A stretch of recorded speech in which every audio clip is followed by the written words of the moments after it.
Hola a todos, espero que se encuentren bien. Mi nombre es Alejandra Charpentier y hoy vamos a trabajar sobre lo que es el continente africano y cómo se llevó adelante su colonización. Especialmente vamos a tomar en cuenta este proceso que transcurre entre 1871 y 1914, ya que el mapa de África en ese lapso realmente se modificó sustancialmente, quedando prácticamente todo el continente en poder de las potencias europeas colonizadoras. Este periodo también es una etapa muy importante en cuanto al desarrollo de lo que son las tecnologías. Por ejemplo, vemos que se inventa hacia 1876 lo que es la electricidad, la lámpara eléctrica, la electricidad. Eso dio todo un impulso nuevo a lo que es la industria metalúrgica, con la creación de hornos eléctricos. Recuerden también que a mediados del siglo XIX, que eso lo vemos muy bien en lo que es el proceso de unificación alemana, el gran desarrollo de los ferrocarriles. Todo el siglo XIX se van desarrollando los ferrocarriles como un medio muy importante de transporte y de comunicación. También hacia 1877 se crea el teléfono. Graham Bell logra la fabricación de este dispositivo, con lo cual se revolucionan lo que son las comunicaciones. El cine, unos años después, hacia el 95, el cine con los hermanos Lumière. Y hacia 1872, por ejemplo, se inician todo lo que son experimentos con hidrocarburos, con lo cual va a producir la creación del motor a explosión, y que eso abre el camino a lo que es la industria del automóvil, con todas las industrias colaterales que implican. Y por ejemplo lo que va a ser el caucho va a ser un elemento muy codiciado y muy importante. Toda esta serie de desarrollos científicos va a producir la búsqueda y la mirada sobre África, y la búsqueda de un continente que tenga sobre todo materias primas.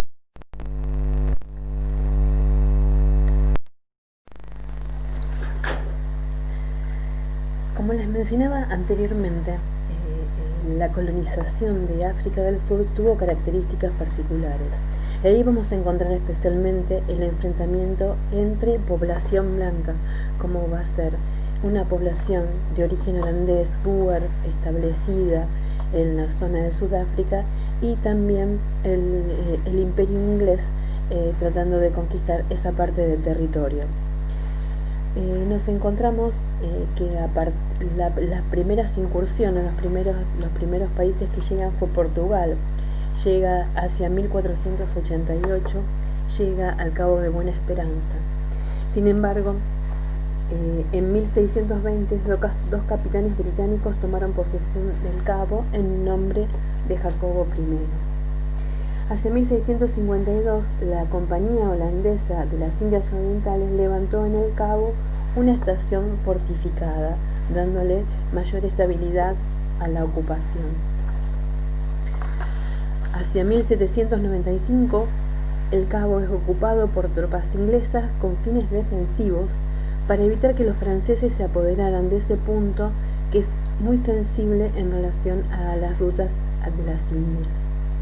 Finalmente, en 1806, Gran Bretaña toma posesión efectiva y la transforma en colonia del Imperio Británico. Hacia 1815, recordemos el Congreso de Viena, que realiza ciertas concesiones y repartos, otorga a Gran Bretaña la posesión del Cabo. Los Boers en ese momento se quedan en la zona, pero las relaciones con otros blancos y las reclamaciones se vuelven sumamente difíciles. En 1833, Gran Bretaña realiza la abolición de la esclavitud en todas sus colonias, y esto va a tener una consecuencia fundamental en relación a la permanencia de los Boers en ese territorio. Como les mencionaba, hacia 1833 Gran Bretaña abole la esclavitud en todas sus colonias. Entonces los Boer, que tenían muchos esclavos, deciden emigrar hacia el norte entre 1835 y 1845. Esta emigración se conoció como el Grand Trek y allí fundaron sus estados. El primer estado que fundaron fue Natal en 1839, que no dura más de 4 años, ya que lo toma Gran Bretaña en 1843.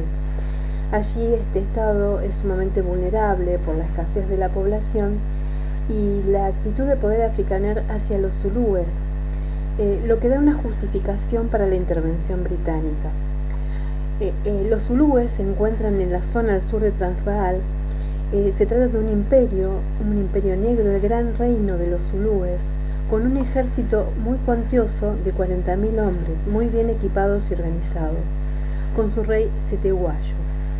Todo parecía indicar una inminente invasión, por lo cual los ingleses toman la delantera e intervienen. Este reino de los zulúes hacia 1879 fue derrotado y tomado como parte del Imperio Británico.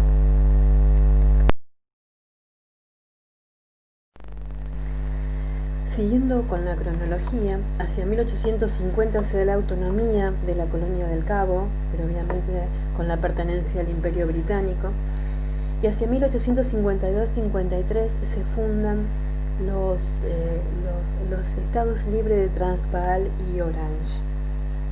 En 1871, el gobierno de Gladstone, que reemplaza a Disraeli, proclamó la anexión de la zona diamantífera de Kimberley en la zona de Orange. O sea, el objetivo de Gran Bretaña era, además del plan colonizador, la apropiación de estos territorios con tan preciados elementos.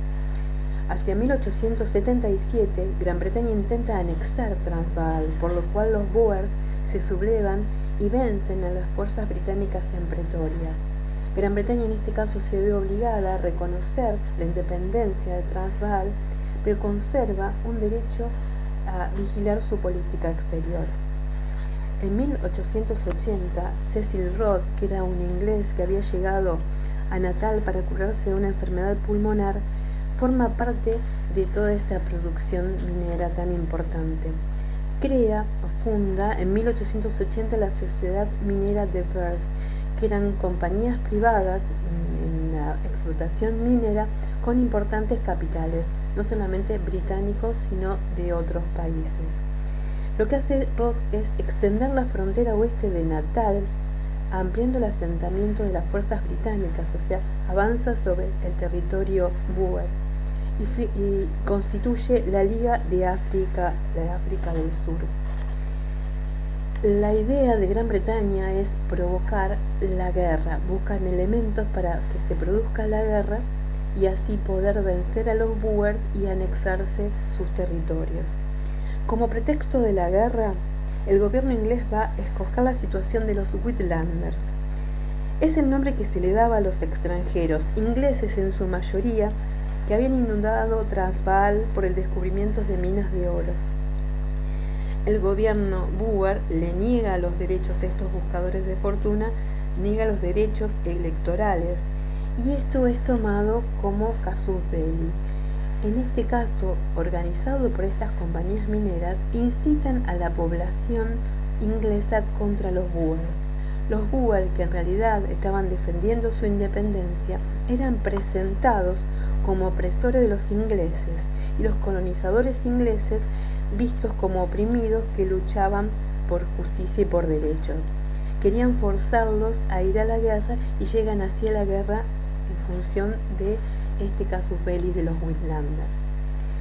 Hacia 1881 Gladstone niega la independencia de Transvaal y la guerra es declarada en 1899. Se inicia la guerra, las fuerzas armadas Boers en una primera parte de la guerra infligieron derrotas muy importantes a los ingleses, pero llegan refuerzos al ejército británico, especialmente de la India británica, y vencen a los Boer y ocupan sus principales capitales de las repúblicas Boer. Sin embargo, los Boers en una segunda etapa de la guerra, pasan a lo que es guerra de guerrillas frente a ingleses que desconocían el terreno y no disponían de un ejército muy amplio. Reducir a los Boer entonces constituyó una empresa sumamente difícil y se requirieron 2 años de lucha.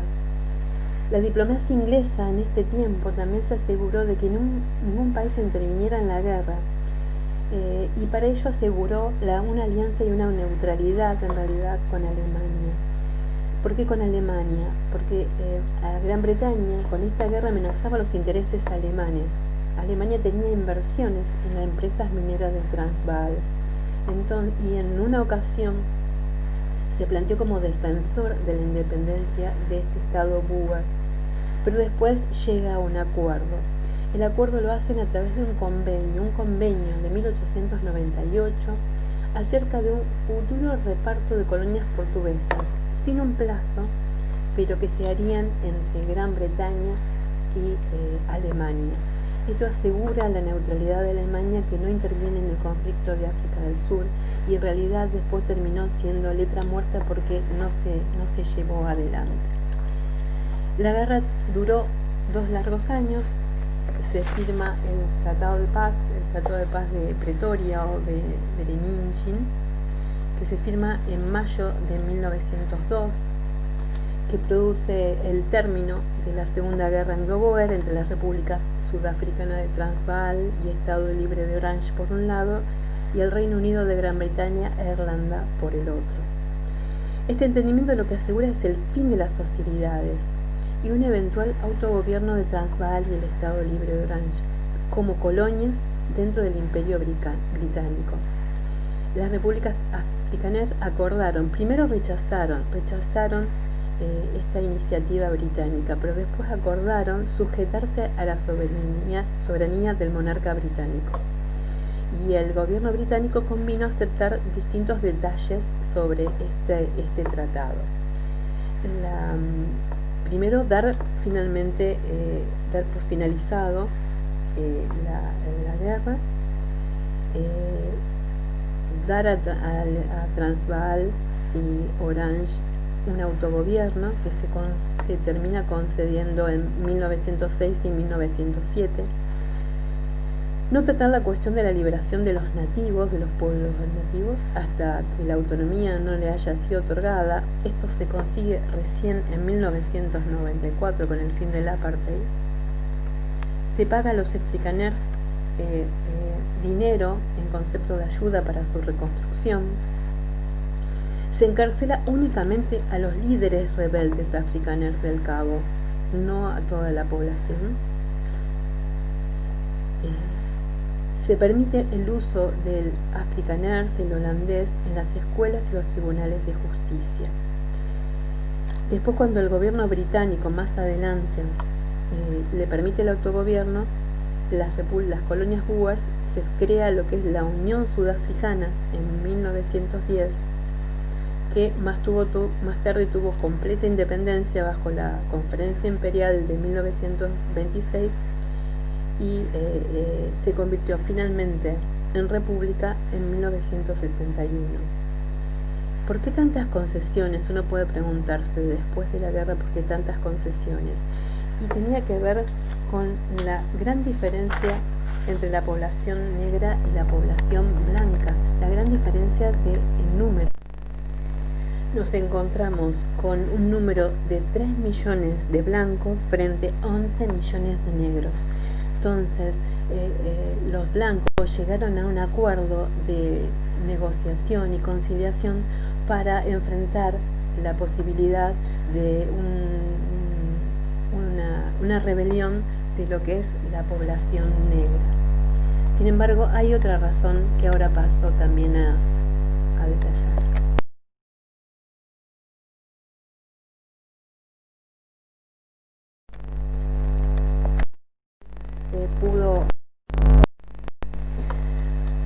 Sé que la imagen que les estoy mostrando es una imagen sumamente dura.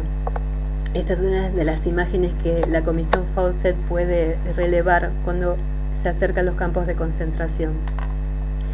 Sé que es muy difícil verla, pero tiene que ver con darle dimensión humana a lo que estamos conversando.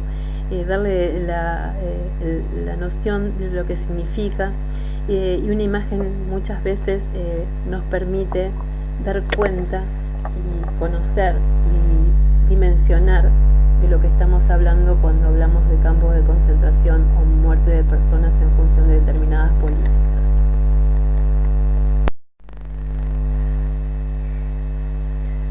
A partir de 1890, en los principales países europeos se van constituyendo partidos coloniales. De esta manera se van forjando doctrinas coloniales y exacerbándose todas las rivalidades imperiales, hasta hacer pasar al segundo plano todos los problemas de lo que es el continente europeo. La política mediterránea de Gran Bretaña tenía especialmente dos preocupaciones importantes. Una, el estrecho de Sicilia, en donde buscaba inhibir a Italia para poder tomar Túnez, ya que su preocupación estaba planteada en que un mismo Estado no esté apoyado en los dos extremos del estrecho, prohibiéndole la posición de paso. Y otra cuestión importante fue el Canal de Suez.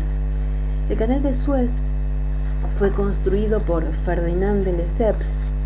Durante muchos años Lesseps intentó sin éxito atraer a los príncipes a su proyecto, que luego encontró el apoyo en Napoleón III.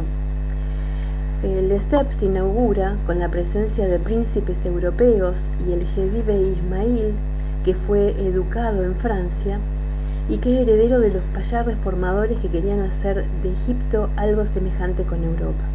En esa inauguración se encuentra también la emperatriz Eugenia, esposa de Napoleón III, que participó en la ceremonia. Los ingleses, en este momento, no poseían ni una sola acción del canal, ya que no habían dado crédito a su construcción.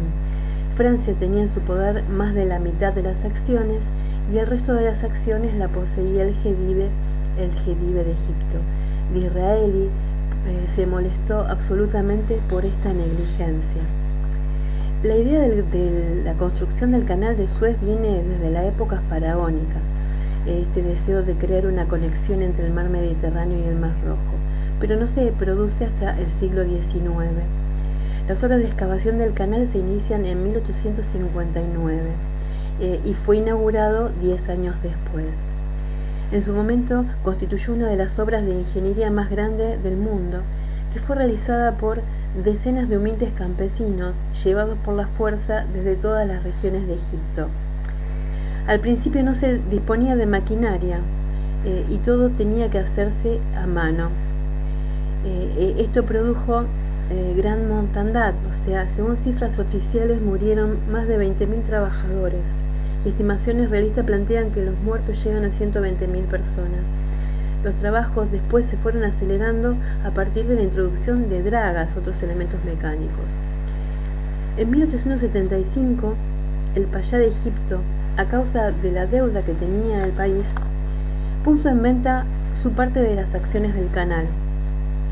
En una rápida maniobra, Disraeli convenció a la reina Victoria de la necesidad de comprarse estas acciones para controlar la ruta de la India. Entonces se consiguió un cuantioso préstamo de la casa banquera Rothschild y se compraron las acciones. En relación al canal, se establece lo que es la Convención de Constantinopla en 1888, el 29 de octubre. A partir de esta convención, el canal se declara una zona neutral bajo la protección británica. Al ratificar el tratado, el Imperio Otomano accedió a permitir la navegación internacional en tiempo de paz y de guerra. Este tratado es un tratado internacional firmado por Reino Unido, Francia, Alemania, el Imperio Ruso, el Imperio Otomano, el Imperio Austrohúngaro, España, los Países Bajos y el Reino de Italia. Planteaba que el canal no podía tener fortificaciones, sino que estaría desmilitarizado, no podía bloquearse. Cuando se da el acuerdo entre la Compañía Universal del Canal de Suez y el jedive de Egipto, preveía un uso comercial no bélico, acuerdo que se plasmó en 1866. En razón de esta de esta deuda que el GEDIBE sostiene y se ve acorralado y vende sus acciones que las compra Gran Bretaña, lo que se produce es lo que se llama una doble administración o un condominio franco-británico, que significa un manejo por parte de estos dos países de la administración egipcia, ya que Francia ocupaba el Ministerio de Trabajos Públicos con Villiers y Gran Bretaña ocupaba el Ministro de Finanzas con Wilson. Al no poder afrontar los gastos y esta intervención que producen las potencias, se produce al interior de Egipto un movimiento xenófobo por esta presión extranjera y el mal manejo de la economía. Este movimiento genera un levantamiento también contra los extranjeros y también un levantamiento religioso, ya que deseaban la liberación política del Islam, que es el levantamiento encabezado por Arabi Pasha, llamado el levantamiento de El Arabí, bajo la consigna Egipto para los egipcios. Produce una serie de muertes de extranjeros, especialmente en Alejandría, y en este punto se sofoca este movimiento. Pero este movimiento no lo sofoca Francia, sino lo sofoca Gran Bretaña. Francia no interviene, y sí lo hace Gran Bretaña, que aplasta el movimiento en 1882. En lo sucesivo, Gran Bretaña va a ocupar Egipto a título provisional, aunque era una condición de hecho, y se cuidó bien de no fijar un plazo para que esto fuera revocado. La sumisión de Egipto fue absolutamente completa. En este sentido, el gabinete inglés, al obtener Egipto y hacia 1882 también se apodera de Chipre e impuso el condominio sobre Egipto, sintió la necesidad de dejar a Francia obtenga alguna compensación, y allí se plantea la cuestión de Túnez y esta preocupación por el estrecho de Sicilia. Prefería que en Túnez no cayese en manos de Italia, porque pretendía que las dos orillas del estrecho no estuvieran en las mismas manos. Ahí facilita o promueve, permite de alguna manera que hacia 1881 el cuerpo expedicionario francés imponga al bey la firma de un protectorado, como había mencionado antes, a través del Tratado del Bardo primero y el Tratado de Marsas después, que dan cuerpo y fisonomía definitiva a este protectorado. En Francia, Jules Ferry, después de haber sido el ejecutor de la expansión colonial, se convirtió en el primer doctrinario del imperialismo de la República triunfante. La discusión en la opinión pública fue muy animada. Se enfrentaban dos tipos de nacionalismo.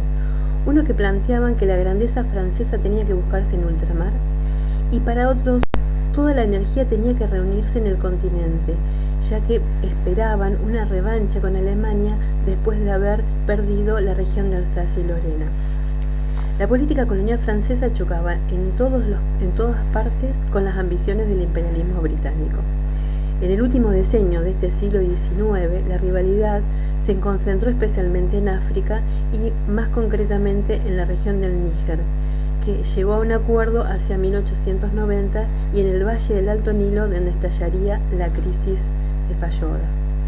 En el valle del Alto Nilo, los británicos estaban decididos a volver al Sudán egipcio, donde habían sido expulsados por una revuelta madí unos años antes.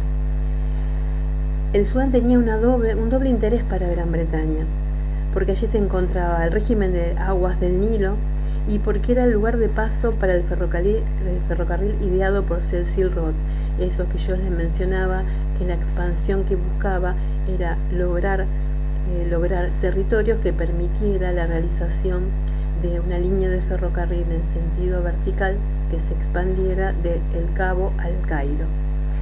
Gran Bretaña había logrado que las potencias aceptasen sus pretensiones en el Sudán, menos Francia. Francia no lo había aceptado. Francia no olvidaba las condiciones en que tuvo lugar las compras de acciones del Canal de Suez, y tampoco la expulsión que la sacó de Egipto. París volvía a plantear la cuestión de la legalidad de la presencia británica en Egipto y quería presionar a Gran Bretaña para poder lograrlo. Aparecen nuevamente las dos formas de expansión, ya que la zona del Fayum, la zona del Sudán, no solamente coincidía con la línea de ferrocarril esperada, trazada en proyecto por Gran Bretaña, sino también coincidía con la línea que pensaba construir Francia, de Dakar a Djibouti. Entonces esa es una zona sensible para los dos proyectos de expansión.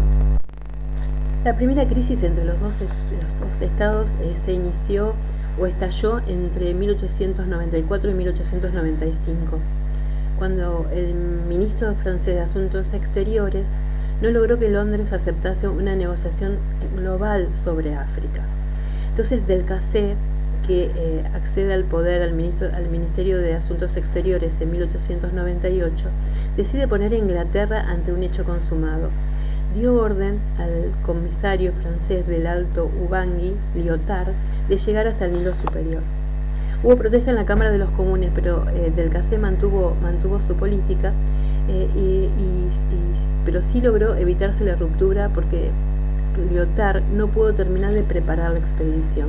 Entonces hay un segundo momento de crisis, que tuvo lugar entre 1896 y 1898. En marzo del 96, Londres anunció su intención de organizar una expedición bajo las órdenes de Kitchener para poner fin a una rebelión mahdista que es de origen musulmán. Era una rebelión religiosa contra el colonialismo británico, y lo llamaban contra los enemigos de la fe musulmana, hombres elegidos por Alá para llevar al camino justo. Al mismo tiempo, y conociendo estas intenciones de Gran Bretaña, París, o sea Francia, da la orden al capitán Marchand de que llegue al Alto Nilo antes de que llegue el ejército de Kitchener. Marchand llega a Fayoda y coloca la bandera francesa. Tras el derrocamiento de las fuerzas mahdistas, Kitchener se dirige al Alto Nilo. Se encuentran, tienen entrevistas, pero llega un momento en septiembre de 1898 que hay un encuentro y un incidente entre ambos. El enfrentamiento parecía inevitable. El protectorado francés, que estaba constituido nominalmente, chocaba con la soberanía del Khedive, y en su nombre Gran Bretaña exige la retirada francesa. La posición de Marchand era sumamente difícil. El gobierno quería presionar a Gran Bretaña para que revise la cuestión egipcia, pero era inconsistente su maniobra por el juego de fuerzas. Francia se había desplazado al conflicto sin tener la fuerza suficiente para sostenerlo hasta el final. El ejército de Kitchener era mucho más numeroso que el ejército de Marchand. Mientras Kitchener tenía más de 20.000 hombres y naves, Francia, Marchand en este caso, tenía poco más de 100 hombres y no tenía forma de comunicarse con las instrucciones del gobierno. O sea, las instrucciones y las noticias que llegaban a Francia llegaban con mucho tiempo de demora, y no tenía forma de comunicarse sino a través del telégrafo británico. De esta manera se produce un ultimátum. Gran Bretaña establece un ultimátum. Marchand tiene que retirarse, no tiene la fuerza suficiente. Delcassé después responde ante este ultimátum del retiro de tropas con la exigencia de una apertura a negociaciones antes de la retirada, pero Gran Bretaña, seguro de cierta neutralidad de otros estados, ya que había concluido el tratado con Alemania sobre el eventual reparto de las colonias portuguesas, ordenó una exhibición de fuerzas naval, y Delcassé tiene que aceptar la retirada. Por ello la herida del prestigio francés fue realmente muy fuerte. Y posteriormente, un año después, en 1899, se fija un acuerdo, las zonas de influencia inglesa y francesa entre el Congo y el Nilo, pero la región de Egipto y del Alto Egipto la conserva obviamente Gran Bretaña. Un elemento que también pone tensión a estas situación de Francia es un incidente que se produce también al interior de Francia, una cuestión de política interna, pero que va a tener repercusiones internacionales y también tiene incidencia en relación a los intereses, a las preocupaciones que el gobierno francés tenía al momento que se estaba produciendo el incidente de Fallujah, que es lo que se llama el caso Dreyfus. Dreyfus, el capitán Alfred Dreyfus, pertenecía al Estado Mayor, no era una persona muy popular, y cuando se descubren algunos documentos secretos que habían sido vendidos a Alemania, las sospechas recaen sobre él rápidamente, sobre todo porque era judío. El incidente fue menor, la tragedia se inició en 1894 cuando una encargada de limpieza que trabaja en la embajada alemana encuentra una carta en la papelera, en el cesto de papeles, que comprendía una lista de secretos militares. El culpable entonces tenía que encontrarse dentro del personal y lo tenían que localizar rápidamente. Se compararon las caligrafías y aparentemente el examen dio resultado desfavorable para Dreyfus, considerando que había sido él quien había cometido el delito de alta traición. La situación se tornó tan compleja, el juicio fue a puerta cerrada, las pruebas fueron insuficientes. Sin embargo, el Dreyfus fue degradado y deportado a perpetuidad, fue declarado culpable. La opinión pública francesa consideraba un acto de patriotismo poder encerrar a un judío en una cárcel. Entonces las disputas sociales fueron realmente muy profundas. Es confinado a la isla del Diablo.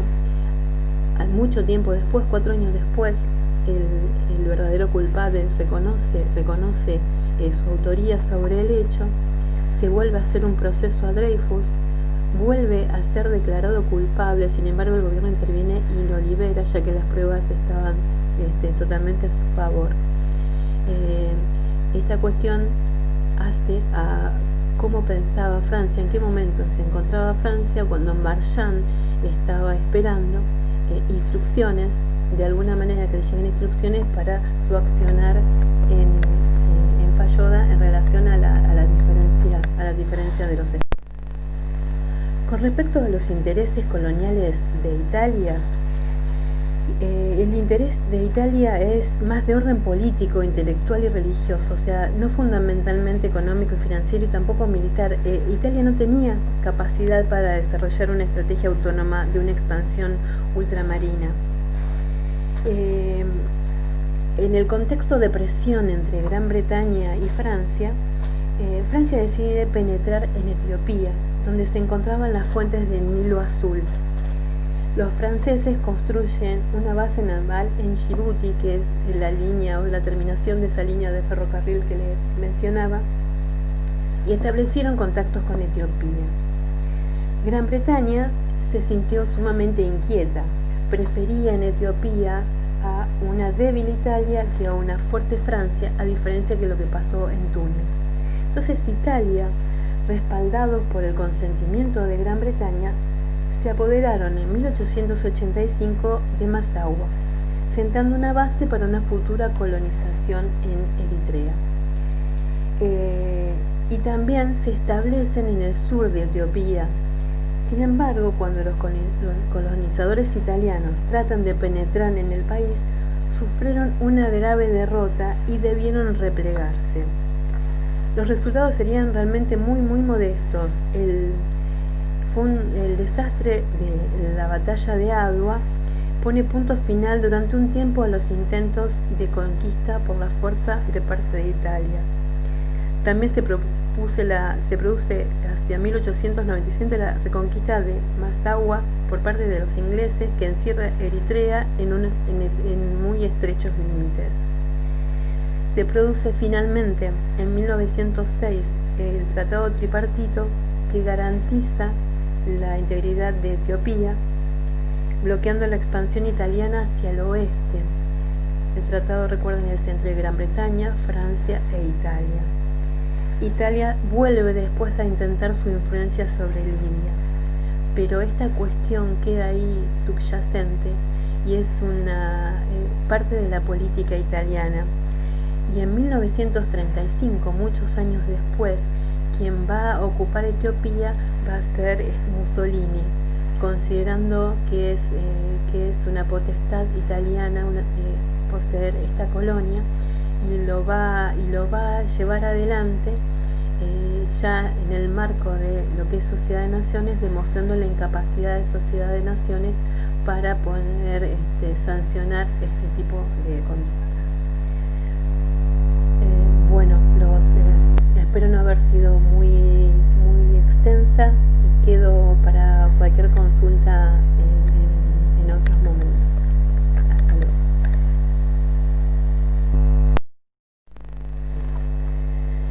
Solo agregar que en este mapa y el que sigue se encuentra claramente la zona de conflicto donde se produjo el incidente de Fayoda, y también queda vislumbrado las conquistas de territorio que llevan a este proyecto de ferrocarril de ambos países.